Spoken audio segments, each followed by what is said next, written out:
Dr. Holly Jean Buck has recently released two brilliant books on the seemingly science-fictional subject of geoengineering. The first, published by Verso Books in 2019, is called After Geoengineering: Climate Tragedy, Repair, and Restoration. It focuses on the overwhelming questions that humanity now has to face as we begin finally to confront the reality of the climate crisis. The second book, entitled Has It Come to This?, came out at the end of last year. Co-edited with J.P. Sapinski and Andreas Malm, it looks at the promise and perils of geoengineering from a wide variety of theoretical perspectives. Considering that celebrated journalist Elizabeth Kolbert is set to release her own book on solar geoengineering in just a few days, it's clear that this technology is moving from being treated as a mere thought experiment into becoming a subject that people are taking very seriously. In this conversation, we talk about some of the complex social effects of climate solutions, how to develop a better language for phasing out fossil fuels, how we need to combine emotional methods for moving people with rigorous and ambitious system-wide planning for a future in which we are dedicated long-term to drawing down carbon, and what it means to resign ourselves to the scientific certainty that we need to take seriously solutions that seem to this point completely utopian so that we can make space for futures where collective survival is possible. I've been working through the book, which is this, unbelievable kind of meal of a book. There's just so much information in it. It comes at a time where, 2020 was the hottest year on record. 1.2 degrees Celsius over averages. There were record heat waves, droughts, fires, the busiest Atlantic hurricane season on record. And against the kind of doom that seeps in as that dawns on us, it seems like your argument is that geoengineering can provide some hope of a practical solution. And yet you're careful to also convey a grave concern and anxiety yourself. Like, the reader really sympathizes with the position that you're writing from. And I think that powerful anxiety that you convey really gives the book focus and uncommon cohesiveness that makes it a really great resource. So first of all, just thank you for writing the book. I don't know how long it took, but it seems like it was really an incredibly, thoroughgoing kind of effort to put it together to begin with. Yeah, well, thank you. It took about, 6 months of really intensive writing every day, but then a long editing process. It's hard to keep up with how fast climate change and climate policy and climate activism are moving. So every time I'd have to go back and revisit things because the picture just keeps changing. Exactly. Which in some ways is good. Yeah. Yeah, it's true. And so in this shifting context, you're sort of arguing that technological modernity and the acceleration of everything, of extraction and production, can actually be addressed through the same capacity for technological innovation. And specifically, you're arguing that this carbon frontier, as you call it, of innovators might actually provide us a way out of our doomsday scenarios. You talk about how that shouldn't convince us that mitigation is unnecessary, but you're talking about technological solutions as socially just answers. And so you're writing against, in a sense, this established critique of Enlightenment reasoning and technological trajectorism, as Kara Daggett calls it. How did you come to that position as a thinker? Why do you feel as though there's nothing maybe intrinsic to technology itself that makes it fated to just corrupt nature and destroy the planet? Well, I think the problem lies in the social relations that grow up around these technologies. Mm-hmm. I mean, broadly speaking, right? So there's a real question, are fossil fuels inherently bad? Most of us would say, yes, they are, because you combust them and they produce emissions that are damaging for the planet. But what's really pernicious about them is the social relations of exploitation that have grown up around them, between the global north and the global south, within communities where extraction takes place and refining takes place. I mean, So when we say we want to end fossil fuels, do we want to end the fossil fuel industry, the social relations, both? And the reason I'm bringing that up right now is because on the horizon, there's this idea of decarbonized or lower carbon fossil fuels, that the fossil fuel industry can continue into the foreseeable future, but it'll just do so with mitigation measures in place and with carbon removal in place. So I think it's really urgent that we address this question of what is it we're trying to end, where does the danger exactly lie, and have a really sharp analysis of that. And your book is so dialectical, so self-critical. That question of like, what do we mean by decarbonizing? You're constantly interrogating your own kind of terms, and it makes it such, like, as I say, this like really rich resource. You talk about, and you take a step back and sort of talk about the discourse as a whole and try and tease apart the discourse and the data, as you sort of put it. And you say there's this abyss between people that look at technology really optimistically, and they almost get sort of vilified for, being pinning hopes on technology and ignoring exploitative, unequal, and even violent social relations. And then there are the people on the other side of the abyss who do have a deep understanding of that, those material social relations.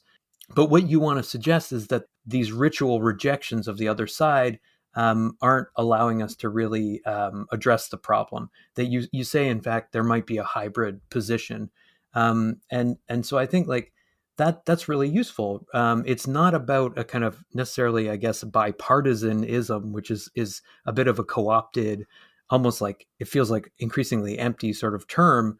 It's more about the what Kathy Weeks would call the practicality of utopian thinking. The crises that we face require utopian thinking. It's not about like something ethereal. Instead, as you say in the book, even muddling through these social innovations looks like an amazing social feat. An orchestration so elaborate and requiring so much luck that people may find it a fantastic utopian dream.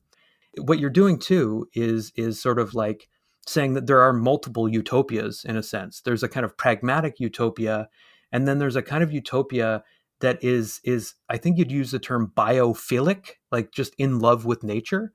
And I wondered if you could elaborate on that. Like, are there these competing utopias right now? I guess one thing to note is that the temporality of this book is about 1 to 200 years that I'm trying to work with. So, in that sense, Hmm. I'd like to offer a practical utopia that can make space for other types of utopias down the line, that doesn't foreclose possibilities.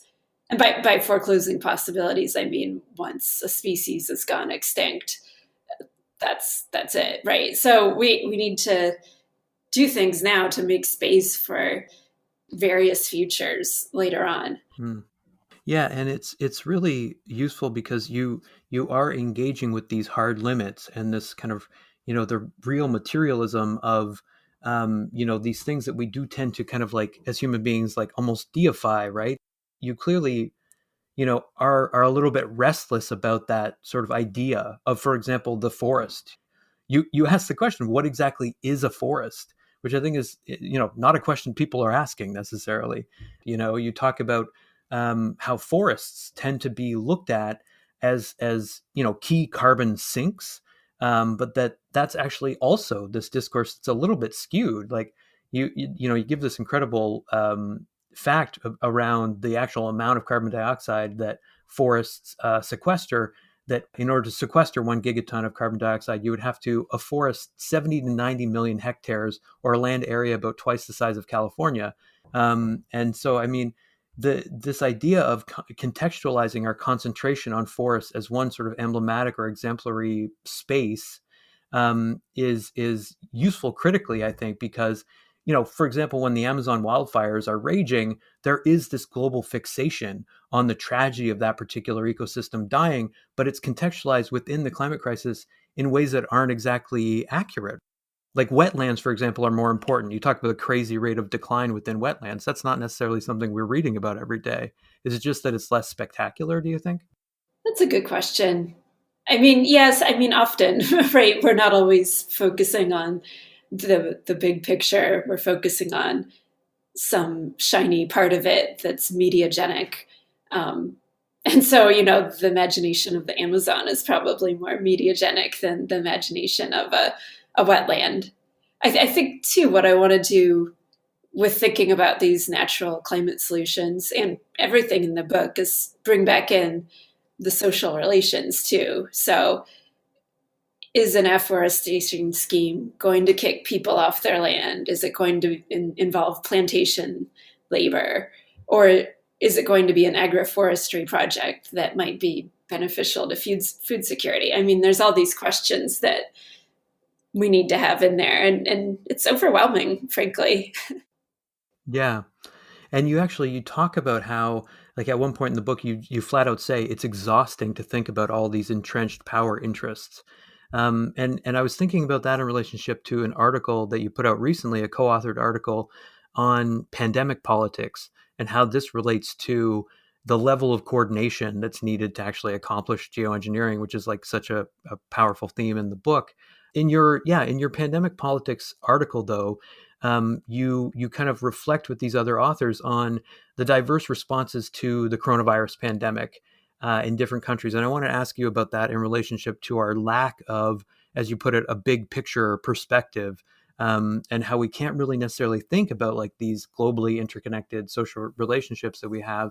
You in that article, you talk about how COVID-19 really reveals the dysfunction of the what you term the science media policy ecosystem. You also suggest that it conveys a kind of hopeful lesson that people are certainly willing to take radical action to save the lives of the vulnerable, but that what we're missing is global governance, right? Institutions of global governance that can mobilize people to that end. In your thinking on what kinds of institutions we need, do they, resemble something like the World Health Organization, or do you imagine something more radical coming into being?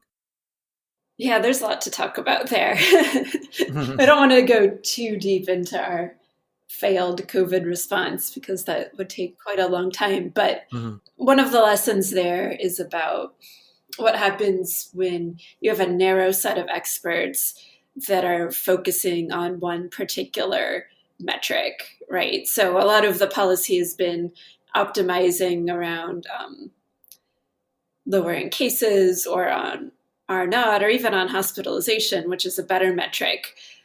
But to take a bigger picture, you'd want to be thinking about the entire health system, right? And then, cascading out from that, other things like food insecurity or social stability. I mean, there's a whole lot of things on there that we don't have an institution or a set of experts that can optimize and think about, what are going to be the delayed vaccinations for other diseases, what's going to be the mental health impacts.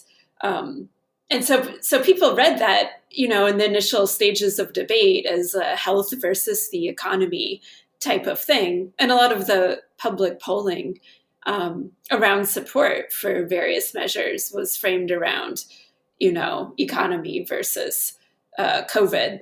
But really, I mean, it's a false frame, right? And so I see the danger of replicating that with climate when climate enters this emergency space and we have, these targets which are around temperature or they're around emissions.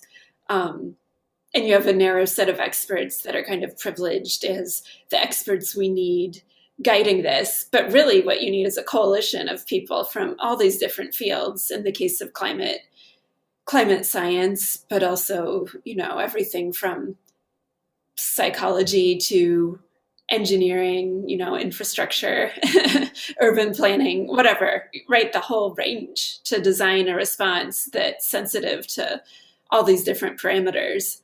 And it's just not how our knowledge enterprises are designed or our political institutions. Yeah, for sure. So, I can imagine definitely things that are better on both the national and the international level. And I think this is the horizon of possibility that a number of writers that publish with Verso Press are sort of trying to imagine. And so I think your book really fits with that press in many ways. I wanted to reference another kind of radical thinker, another geographer, David Harvey, who has this essay, Capital Evolves, which notes that many of the massive changes that we've seen globally over especially the last 40 years have occurred without any real consideration of their lasting impacts. There's simply no structure that allows for us to anticipate these impacts. And he also, of course, in that essay sort of talks about like all of these different interlocking spheres of capitalism and how they seem to function almost spontaneously without any level of sort of supervision or democratic control. I wanted to ask whether, Harvey is an influence maybe on your thinking, whether you have these kind of primary methodological influences or inspirations. Who are the thinkers perhaps that, you use as a kind of foundation for thinking about capitalism in particular? I ask because, after geoengineering does contain this really robust critique of capitalism. Like you say, I don't see the evidence that capitalism is capable of acting in its own long-term benefit, especially not consciously on the scale and temporality of mobilization that this intervention would require. You call capitalism this predatory, inelegant, and fragmented system. I mean, I guess Harvey would be a more of a latent influence. I think that both Jason Moore and Andreas Malm have influenced my work in very different ways. Mm-hmm. And I should mention that, so at the same time as I was writing this book, my colleagues, J.P. Sipinski and Andreas Malm and I were putting together an edited volume, which has, it includes like 20 different authors, I think 15 chapters. And many of those authors are really engaged with these debates. It's called Has It Come to This? The Promise and Peril of Geoengineering on the Brink. It was published by Rutgers University Press in November. So in some ways, I felt like I didn't have to take on a lot of these theoretical questions in my book because I knew we had all these great scholars that were excited about delving into them in this edited volume. And, Malm has his own recently published book, How to Blow Up a Pipeline, which is this impassioned argument for, a more militant climate activism that I've been reading and, loving. I mean, it's inspiring in terms of its communication strategy, especially like this emotional register of communication. And I actually had some questions about that as well, because your book does blend multiple kind of registers and ways of engaging the reader. And you also have this article, co-authored article called Gender and Geoengineering, where you talk about emotion to some extent, and the ways in which we need a climate science that is, to use another term that you develop, emotionally legible. And I think there's an enormous amount of value in trying to like figure out that more kind of balanced or hybrid model of thinking through these sorts of initiatives, like not just in the the hard-headed and very like materialist and often quite alienating ways that we communicate climate science, but also, as you put it, like the lived experience of climate, that stuff that actually causes public concern and could actually like move the needle in terms of public opinion.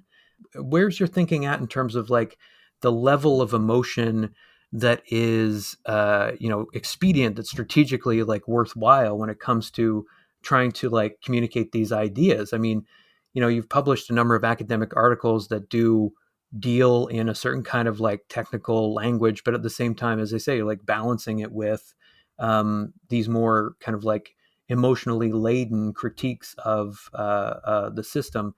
Like, do you have a conscious strategic sense of how to balance those two things, or is it more kind of intuitive? I don't know if I have I wouldn't go so far as to call it a strategic sense, but I know that it's critical. I mean, it often gets parceled out in a lot of these climate policy debates. And I don't think we're going to get anywhere unless we engage with it. Mm-hmm. Yeah, I mean, you make that argument really clear, and after geoengineering in relationship to kind of the Green New Deal, or what you call like reformist green capitalism, you say that it's not made of strong enough feeling to force a vast, deep carbon cleanup infrastructure into being. Underlined it several times. You say this genesis instead needs to be driven by the desires of people, people who at this point have no idea that carbon capture and storage even exists.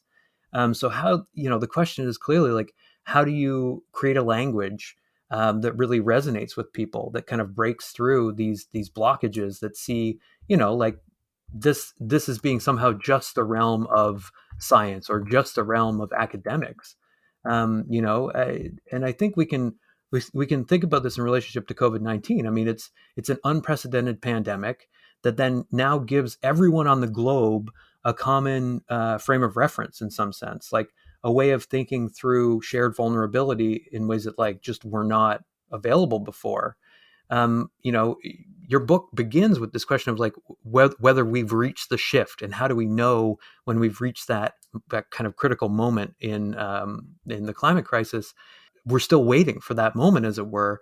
But I think that the whole thing is like we need communicators like you who can also articulate a concrete vision of regeneration, right? Like the reversal of soil carbon, for example, is just not something we're going to hear about automatically.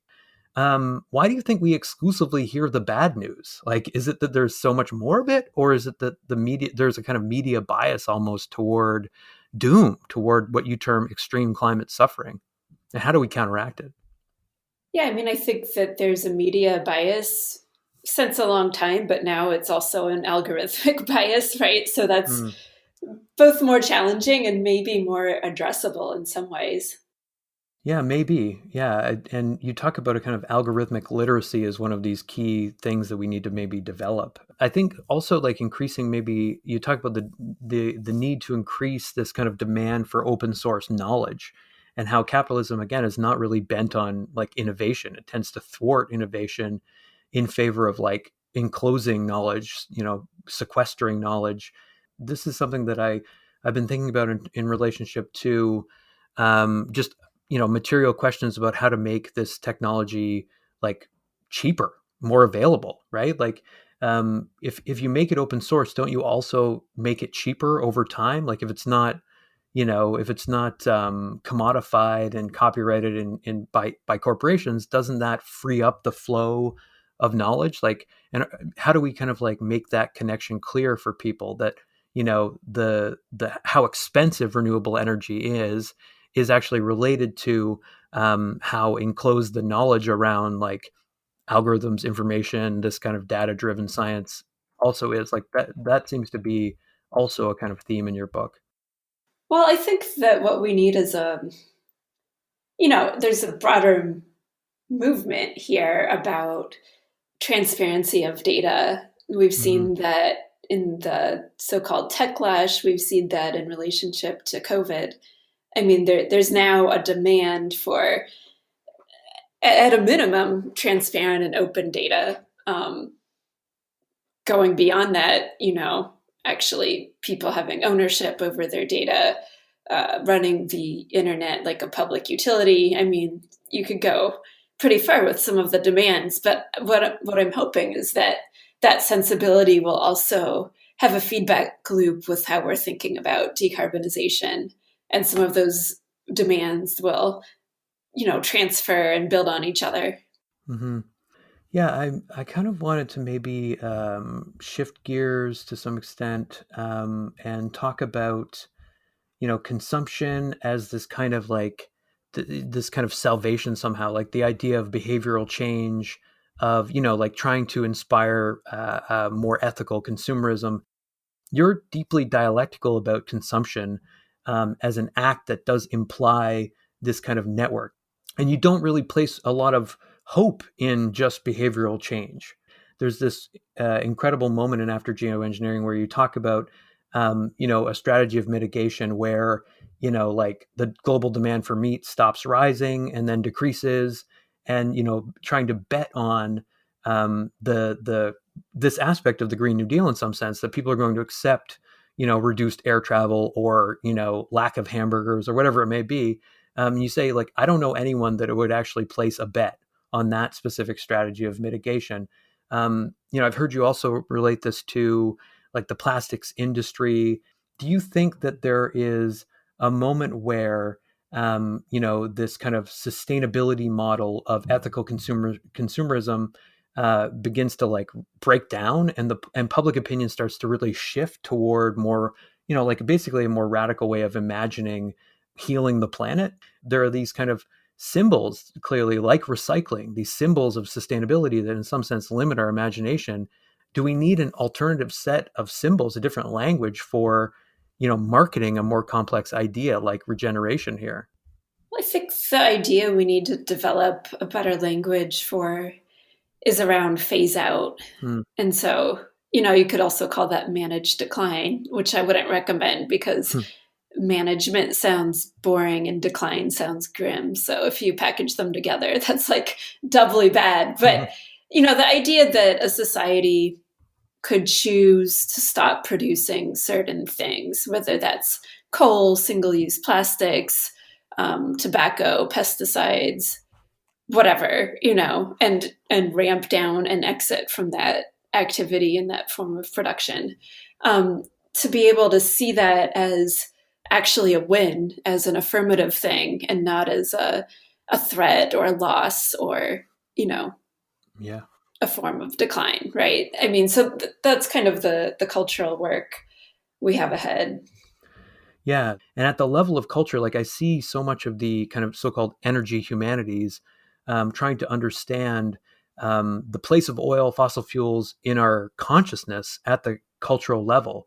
There, you have this section of After Geoengineering where you talk about the fact that our society is patterned around fossil fuel extraction and greenhouse gas in a very like long-lasting, kind of like historically entrenched way. And so that suggests that a society patterned around drawing down carbon would have, quote, specific ways of looking, feeling, and working. And it made me think of this recent article in South Atlantic Quarterly by Imre Zeman and Darren Barney, From Solar to Solarity, where they talk about how fossil fuels were important to, as they term it, fracturing social life over the course of the 20th century. And like against that, you seem to, at the very beginning of the book, pose this idea of trying to empathize with extreme climate suffering. You kind of suggest that die-ins, for example, is an act of protest. Extinction Rebellion's massive die-ins could matter as a means of like creating mass movements. I wonder whether you think those affective strategies of communication are effective. Like if somebody like Greta Thunberg actually stands a chance against the, PR forces of the fossil fuel industry, which are just about jobs and economics and so on. I mean, I think those affective strategies are good to a point. Mm-hmm. But I also think what we really need right now is detailed planning. Mm-hmm. And so those can be maybe not at odds. Maybe let's call them complementary, right? And so I think a lot of the work that's been done by movements that are led by indigenous people and youth to halt extraction, what we've seen in the US and Canada and elsewhere have been so critical. And we need to pair that also with really ambitious phasing out of fossil fuels and increasing of, renewables and carbon removal. And so those work together. I don't see them as just one or the other, right? Yeah. And, I see lots of examples of that happening. This is why I mentioned Thunberg, right? There's a way in which her performance of affect is like always couched in hard data. And, I think this like two-pronged thing, these complementary things of, detailed planning and affective strategies, it just seems to me like it is extremely powerful. But this is why I kind of stress the PR function of the fossil fuel industry, because right now in Canada, we're seeing this really powerful push to, I think, control the messaging around the canceling of the Keystone XL pipeline and make it entirely about job loss, entirely about the economic impact. We're unfortunately seeing, I think, a domination of the airwaves by this like more just, supposedly rational perspective, there is still this kind of subversive and divergent discourse that instead wants to focus on how, the cancellation of this one pipeline is only one small step in a larger struggle for a healthier, regenerative kind of future. But I want to get back on track if I can, and talk, I guess, about the ways in which we can start now to actually concretely propose these ideas that, from your perspective, feel like science fiction, and some of the ways in which your book actually acknowledges that, for the most part, ideas around carbon capture and storage do feel like futuristic. They feel science fictional. Is part of the point in using this kind of rhetorical tactic to, on some level, excel these radical initiatives as a practical form of utopian thinking? Is it about trying to say, like, this is more than just a thought experiment? Well, the thing is that, these models that produce scenarios of a future that's at 2 degrees or 1.5 or, net zero by the end of the century, they imply that all of this takes place. So all I'm really doing is fleshing out with some narrative and geospatial detail what's already in these graphs, right? Mm-hmm. So I don't know. I mean, people criticize these scenarios in the models, the model simulations, with these, integrated assessment models that are used and reproduced in reports like that of the Intergovernmental Panel on Climate Change and so on. People critique those as being science fiction, Mm-hmm. which they are, but we have to build it or it's going to be pretty grim. And this is why I think the way that your book really emphatically makes a pitch for them is so useful, because like you say, it is technically possible to imagine a future of climate restoration. There's something reassuring to the reader about seeing that in print. You're describing these seemingly science fictional projects in such detail that it actually starts to make them feel doable. It obviously dovetails with the overarching kind of method of the book, which is to emphasize the fact that narratives are crucial, that there is a strategy to giving a different kind of narrative than these, like, the clean lines of a graph, right? These messier scenarios. And I wondered if you could speak to your method of employing fiction, that there's a specific kind of like reclaiming of the value of fiction for giving a clearer sense of the human and experiential quality of climate change, which is so often abstract. Was there something cathartic about writing these fictional scenarios in the book, or was it more just a kind of, as I think you've put it in a different podcast, a more economical way of conveying the ideas that you wanted to convey? Yeah, I mean, I wanted to sketch out, in part that these aren't just lines on a graph, but there's a lot of different implementations of how, you might be in a net zero world. It could feel one way, it could be a completely different way. The social relations could be really different in those futures. And I think fiction was the easiest way to try to sketch that out. And in terms of also it being science fiction, you could do the exact same thing with renewables at the scale that the models imply too. I mean, it's not just like carbon removal or solar geoengineering that's implied with these, right? And the scale of renewables that's hopefully will be built out is just as sci-fi as all the rest of it. That makes me think of like the ways in which, for me at least, documentaries have a certain kind of pedagogical function. Like PBS's Nova just recently devoted an episode to the question, can we cool the planet? And they actually give you documented evidence, images of these kinds of, carbon capture and storage methods that exist. And I wondered, and I kept thinking about this when reading your book too, that, this book warrants a documentary. Like, I want to see this put into images. Are you looking at any of those kind of media techniques, or are you still thinking really primarily about writing as your main mode of intervention? I mean, what I'd like to do eventually is have a graphical user interface where people could experiment with different measures and construct their own scenarios, but something that's not just, playing around with numbers and lines, something that has additional visual tools that can help you understand the choices made. And it's kind of crazy that we haven't, somebody hasn't built that already. Yeah, wow. I'd love to see that.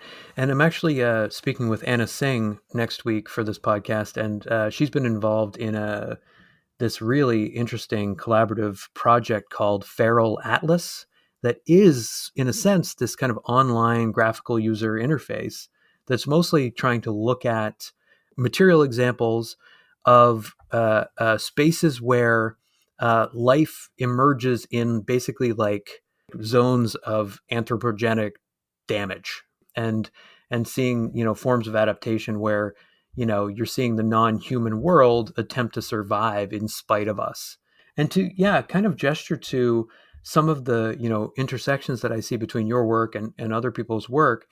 There is this really convincing now vocabulary of ecofeminism. And I wanted to ask a question about maybe your relationship to Elizabeth Kolbert's work. I know you cite her work a little bit in After Geoengineering. Her book talks about the shocking discovery of just how much carbon is stored, or maybe more specifically absorbed into the oceans, and what it means for acidification and extinction. Did you use Kolbert's book at all as a resource? And why do you think, for example, that book does tend to shy away from the sorts of radical, seemingly science fictional and utopian solutions that you document? Like, it is a book that primarily inspires a sense of like tragedy and mourning, as does in many ways Singh's books. But yeah, again, what's your kind of investment in this ecofeminist discourse and the kinds of emotional registers that it's operating in? I mean, well, first, in terms of Colbert's work, I would speculate that maybe she shied away from it because her new book is all about that. Wow. So it'll be out, I think, maybe in April, but I could be wrong, maybe sooner. I think it's called Under a White Sky. So I'm looking forward to that. And I know she goes into solar geoengineering as well as many other kind of technological emergency interventions. Sounds like you have a sense of what she's doing in that book.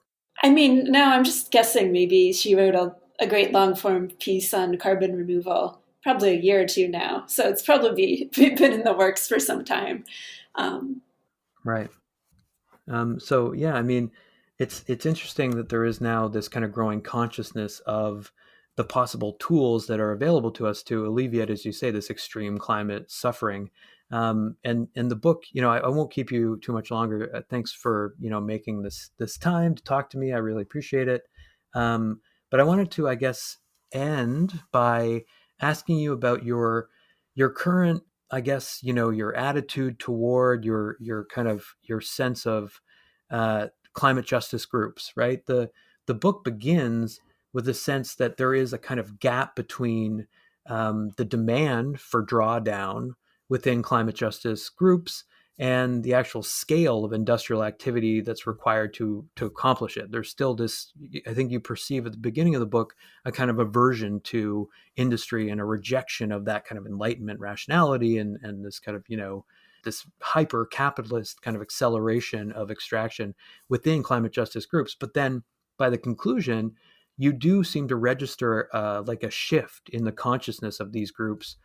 Did you sort of witness during the writing of the book an emergence of that realization, that we do need to maybe reevaluate the relationship between technology, capitalism, and carbon removal? I think there's maybe been some of that. I mean, I share the concerns that climate justice groups have, Hmm. namely that, an architecture for carbon removal internationally would potentially have vast areas of land in the global south purposed for carbon removal so that actors in the north can continue to pollute. I think that's a very clear and present danger. And so I'm glad that, organizations are calling attention to that. I think there's a huge role for, holding organizations accountable. But I also think that it's possible for carbon removal, particularly industrial carbon removal, to further some climate justice aims, because now the technology exists for, polluters or countries that have historical responsibility to pull that carbon out of the air and store it safely underground. And so we should be lobbying for that and demanding it, right? I mean, maybe it's far-fetched right now, given that, we don't even have very much climate policy at all, but like we can try to move in that direction, I think. Yeah, and I hope that many people read your book. It has such like a wealth of ideas in it, from talking about the need for this kind of emotional intelligence to talking about the need for what you call like mathematical intuitions and numeracy, like a numerical literacy. Like it really is this like broad sweeping book that was a real crash course for me in terms of like thinking about this technology that I think you're right, like not a lot of people are aware of, and also for balancing a real engagement with the crisis that we're facing and the kinds of suffering that are seemingly now inevitable in some ways, and balancing that with this sense of hope that, as you put it toward the end of the book, there's a gradual movement in public opinion taking place with more lawsuits, more divestment, even more shaming, as you put it, and a shifting tide. You've theorized so many things in this book and articulated this kind of politics of accountability that I think is really incredibly useful. So thanks for talking to me about it. Yeah, thanks for having me.